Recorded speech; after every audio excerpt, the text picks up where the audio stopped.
Hello again guys, we are together with another video. So in this video, the title seems again a little bit clickbaity. I know should you buy maps from others. So what I mean by buying, guys, now that shops are here, the regular old-fashioned trading has been, well, completely put out of fashion, right? It's not used at all because, guys, you whisper the guy, he doesn't reply. He replies, but he asks for a price that is higher because someone is offering him. Bang, right? It's so. Let me tell you, in this season, after I have unlocked the shops, after the campaign, I have never traded in a normal way, right? You always use the shops, but our good boys GGG have not balanced it very properly. So first of all, guys, you know how they hate us, and whenever something is a little bit convenient, they nerf it. So this season they nerfed the vendor prices of maps, right? If, for example, guys, let me just get something with 6 modifiers here. Okay. If you recall, guys, in season 1 and 2, this was selling for about 10,000 gold, right? Approximately. Speak quickly. Not even 3k. Well, let's just say 3k for an approximation, but that's about how it goes, right? And the thing is, when you were running low on gold, you would go to someone that had a lot of maps and you would just buy maps in bulk, and vendoring an entire inventory of maps would give you something around 600k, right? Why? Because the inventory screen is 5 by 12. Couldn't speak.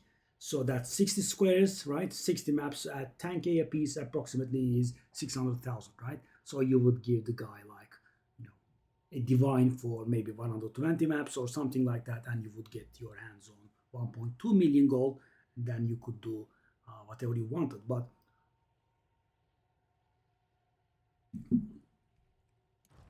Ange, her generosity, sadly takes a very nice and hefty commission.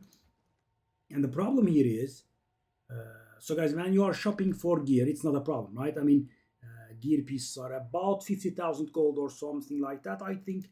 I'm not exactly sure how much. Let me just take a quick look. Yes, around 50, 70k, right?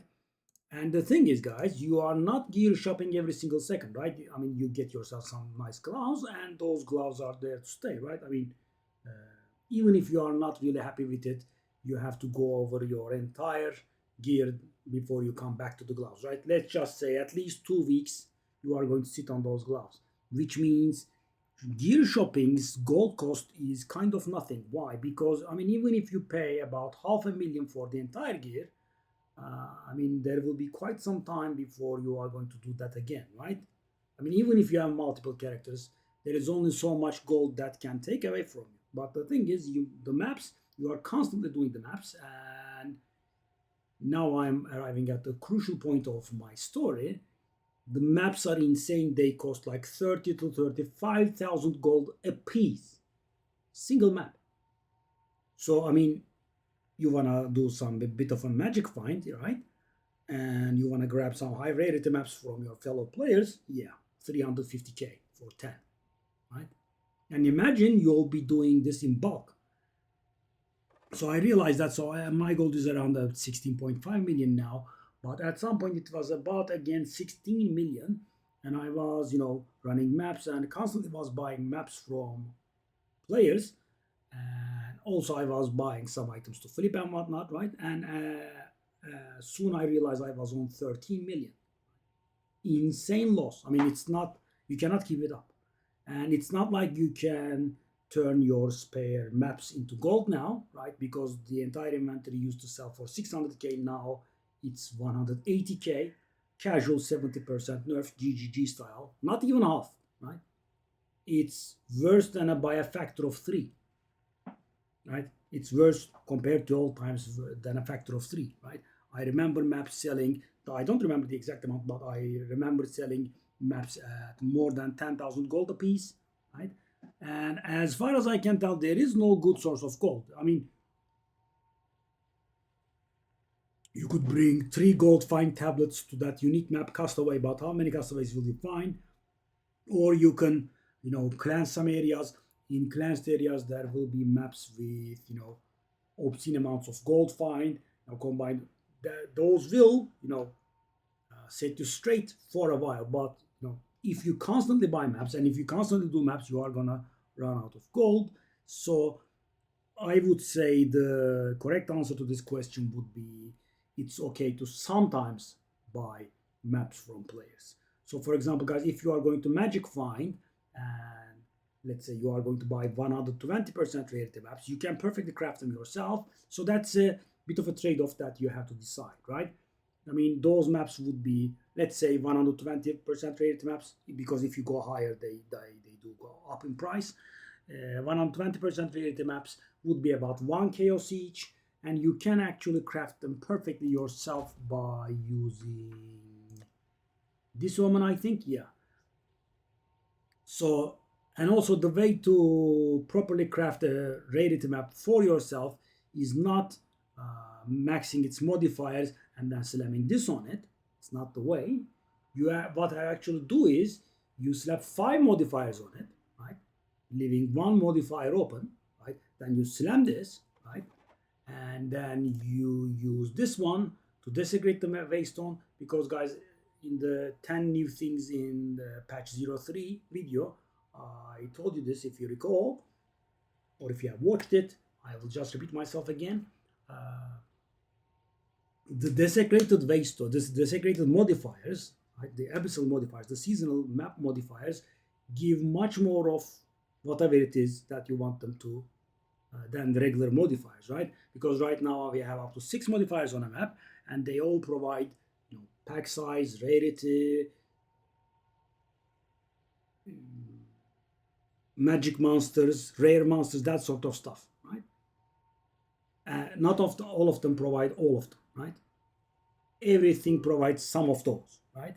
And they only provide a certain amount. And the segregated modifiers also provide some of these, but they always provide more, right? I mean, if you go specialized. So, for example, if you want rarity, the best desegregated rarity modifier provides much more than the regular non-desegregated rarity modifier. And the best desegregated rarity modifier, just in case you're curious, is the one that's pretty annoying.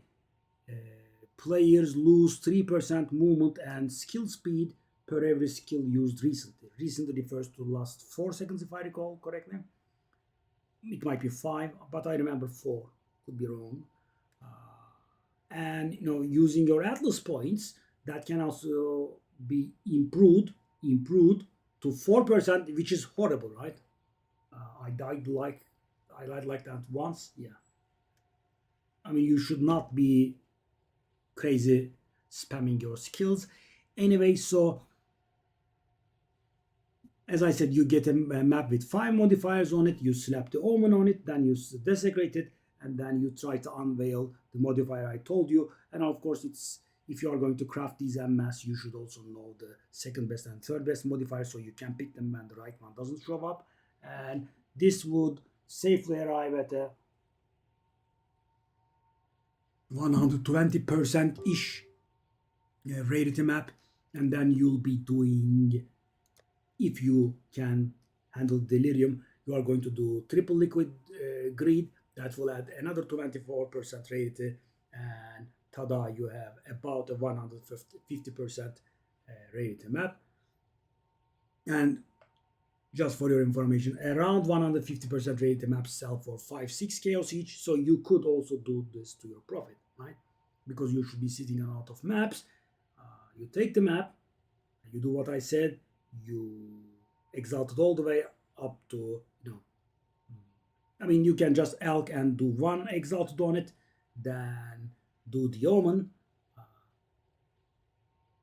and this all costs obviously less than 5 chaos, right? I mean, let's just assume, just grab 1 here. Okay, do I have 1? Oops. Okay, that is this. As you can see, 40% rarity. It's not very good now.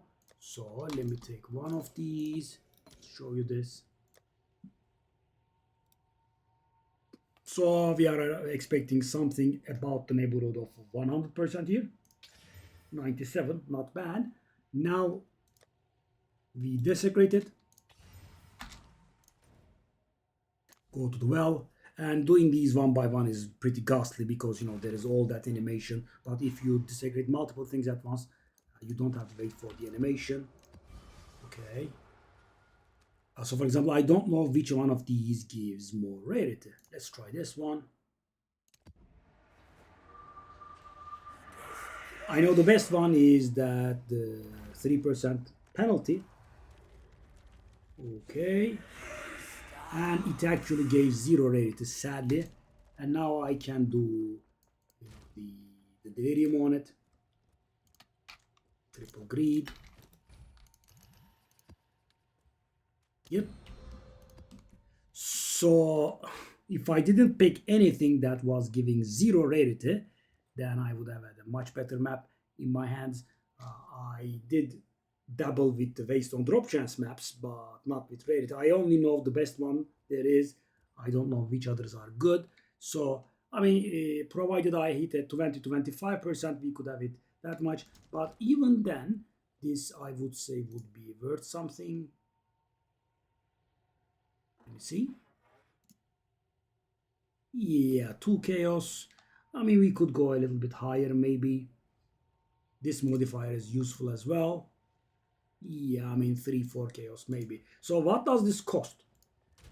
The cost is, let's assume the tier 15 map to be 10 exalted. You allocate, you slam an exalt on it. Let's just say 10 exalt for that cost. These cost about 30 or so. Yeah. So 40 exalted. This is about 15, I think. Lower now. 50 exalted. And these are maybe barely 1 exalted. Yeah, not even 1 exalted. So guys, 50 exalted total cost, which is about 1 chaos. And so right now this is 2 to 3 chaos. But imagine I hit something that actually gave rarity if I knew the mods. So there's that. So, and of course I also spent the chaos, right? So let me just correct that. So the total cost of this map is 2 chaos, right? If I wanted to buy this map, I could find maps around this level at 1 chaos, but that's a little bit low. Let me see. Yeah, I mean, I can barely get it for 1 chaos or so. So guys, the question is my 30,000 gold worth more than 1 chaos? Because the thing is, I could get this done for myself for about 2 chaos, right? Or I could buy it from someone else for 1 chaos. But I would be also spending 30,000 gold. Right? So if you're low on gold, just craft your own stuff. And if you are not, then you can buy from others. But keep in mind, I did kind of brick this craft because I mean, I don't know if any of the options there actually provide rarity. But if they did, let's say 15 rarity, at 136 rarity, the price would be different, right? Let's go 135. Yeah. So it's safe to say that it goes, but at 150, for example, as you can see, the jump is there, and you go any higher, the crop prices will start going crazy. Yeah. 170, and at 200, it's quite literally in Divine's neighborhood. Yeah. Not even, doesn't exist. Whoa, doesn't exist, eh? How's that?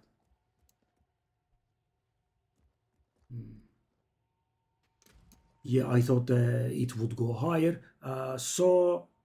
But guys, I'm all for buying specialized maps. So for example, guys, you are going citadel hunting, and the arbiter fragments drop from the bosses they are actually counting as map fragments, right?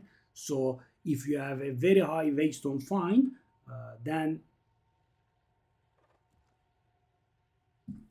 I mean, getting two is easy, right? You just use a decent map and some tablets that give based on fine. But if you use a very nasty map alongside with three very nice tablets that can go up to 50% each, right? You can reach like 800% increase based on found, and you can get three, right?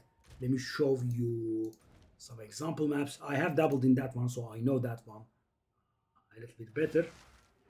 Buying these is a good idea. Let me show you. I believe 265 is the literal cap. I don't know if 200. And take a look at the price I'm asking for. And I have sold at that price. But of course, very few people can handle this sort of map. The map is an extremely nasty map, as you can see, and it's also delirious as well. So I'm all for buying this kind of map, and not because I'm selling it, because you wouldn't be buying many of these. So, for example, how many stars are you going to do, right? I mean, let's say like 5 per day, right? And that's generous, right? So that means you are going to buy five such of these maps, and that's going to be 150k. And all the maps that you do in between, etc., will cover the gold cost. But if you are going to buy regular rarity maps, right, you need them. Kind of all of the maps that you do will be all like that, right? And you do not make 30k per map. That's the problem, right? I mean, you go into the map, you do the map, and you get like some thousand gold back, right? But the cost is around 30k, right? And also there is other stuff that you spend gold on. You buy stuff, you flip stuff at the currency exchange. So I saw that trend in which my gold was going down at an alarming rate. So I stopped. So I started crafting. Uh, so yeah, that's what I want to talk to you guys about. It's a little bit long as usual, but I also wanted to discuss the map crafting process. Use those omens; they are pretty nice. One of them gives rarity, one of them gives rare monsters, and the other gives pack size. Pack size is best for XPing up and ritual maps, right? Because the pack size means there will be more monsters in the map, which means the ritual altars will require more monsters, and you will get more tribute, right? So for example, you have something nasty like an omen of chance or something deferred in there, right? And it's going to take you ages to acquire it. Well, with the high pack size maps, it's going to be faster. But of course, the most frustrating part is you use a high pack size map, you pay for it, right? And you go in there, and the thing isn't even there, right? You refresh and refresh, it's just not there. Yeah, pretty frustrating. So, yeah, I mean, long story short, I would say buy specialized maps, right? So, for example, you're leveling up, you want some abyssal infested map, right? Or you want to go citadel hunting, you want to buy some highway stone fine maps, buy those, right? If you are not going to mass purchase, then do so, right? I mean, it's a few maps and it's going to be a few 100k gold, right? But if you are spamming maps and you are buying all of the maps, your gold won't hold up the bargain, right? And also, if you are buying maps all the time, which means you wouldn't be using yours, and then yours would pile up, and you would have a very annoying situation in which, yeah, as you can see, guys, mine is full, and that's why I'm trying to sell them, just so I don't want to stop picking them up, right? They are nice, valuable stuff, but I also don't want to store them in regular stash tabs. So whatever I have extra, I'm just selling them. So using what I crafted also helped me do that, and I will see you in another video. Bye bye.